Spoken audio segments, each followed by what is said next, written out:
Il fut un temps pas si lointain où les taux d'intérêt du marché monétaire étaient négatifs en Europe et où l'État français pouvait emprunter presque gratuitement, même sur des échéances longues.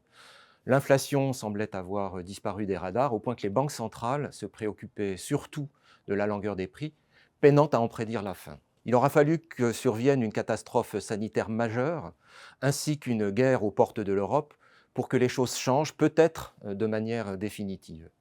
Pour contrer les effets dépressifs de la Covid-19, les banques centrales ont massivement racheté la dette des États, qui a elle-même beaucoup gonflé. Ce sont des conditions de liquidité très amples qui ont soutenu la demande en phase de pénurie d'offres et ont ravivé l'inflation au-delà de toute attente.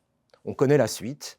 D'expansives, les conditions monétaires sont devenues restrictives, les déséquilibres sur le marché des biens se sont résorbés et la hausse des prix s'est assagie. Beaucoup d'observateurs estiment néanmoins que nous sommes entrés dans un régime d'inflation durablement plus élevé qu'avant la pandémie. Les arguments ne manquent pas: coût de la transition verte, que l'on appelle aussi greenflation, vieillissement de la population, créant une pénurie structurelle de main-d'œuvre et une pression à la hausse sur les salaires, etc. Est-ce pour autant que la cible des 2% cesse d'être pertinente? Nous ne le pensons pas, du moins en ce qui concerne la zone euro. Comme déjà indiqué, la hausse tendancielle des prix était faible avant la crise épidémique, à peine plus de 1% hors éléments volatiles. Un passage à 2%, soit un doublement du rythme, constituerait bien un changement de régime, mais qui ne ferait somme toute que ramener l'inflation dans sa cible. Quant à l'éventualité d'une dérive plus forte, elle est peu probable, car l'inflation est aussi, voire exclusivement pour certains, un phénomène monétaire. Or, sur ce terrain, on ne décèle pas de rupture. Après s'être envolé durant la période Covid, le ratio de la masse monétaire M3 rapporté au PIB est revenu sur une pente douce, très similaire à celle d'avant la pandémie. Les anticipations de marché, quant à elles, observables à travers les points morts d'inflation, restent ancrées dans la zone des 2%. En résumé, si la cible de 2% d'inflation n'est pas nouvelle et reste crédible, il y a des chances de la voir se matérialiser plus souvent, qui plus est dans un environnement où l'instabilité géopolitique est devenue la norme.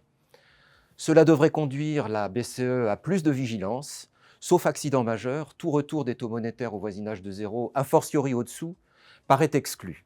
Les rendements à long terme, qui sont pour partie le reflet des taux courts anticipés, devraient donc s'en trouver durablement plus élevés. Quant à la prime de terme réclamée par les investisseurs, elle aurait, elle aussi, tendance à augmenter, avec des appels publics de plus en plus massifs au marché de la dette. À quel niveau pourrait finalement se stabiliser la moyenne des taux à long terme en zone euro? Souvent, c'est le taux de croissance potentiel de l'économie qui sert de point de convergence vers l'équilibre.